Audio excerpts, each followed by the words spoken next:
কোরআন পরিপূর্ণ। ওকে, নবীজি বলছে আমি ওহির অনুসরণ করি, তাহলে হাদিস লাগবে কিসের জন্য? দেখো, আমাদের চলার মানদণ্ড আল্লাহর কোরআন। মানদণ্ড কি?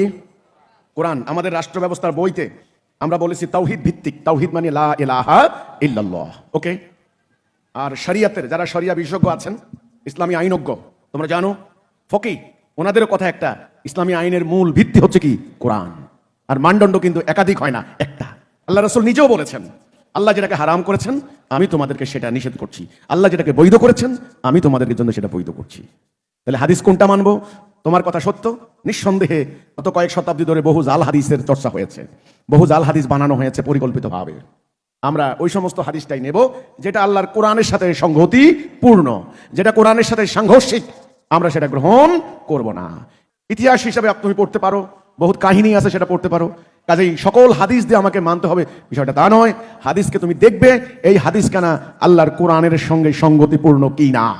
কিন্তু আমরা 100% হাদিসকে বাদ দিতে পারি না, কারণ হাদিস কালেকশনের সেই ঐতিহাসিক নিয়ম পদ্ধতি অসাধারণ, এবং হাদিস বাছাই করার প্রক্রিয়া অসাধারণ।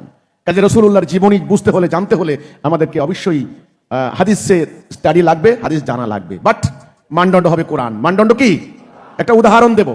আত্মার বিরুদ্ধে জেহাদ বড় জেহাদ না কাফেরের বিরুদ্ধে জেহাদ বড় জেহাদ? কোরআন বলছে কাফেরের বিরুদ্ধে জেহাদ বড় জেহাদ, আর হাদিস বলছে আত্মার বিরুদ্ধে জেহাদ বড় জেহাদ। তাহলে পরিষ্কার বোঝা গেল এটা সহিহ হাদিস নয়।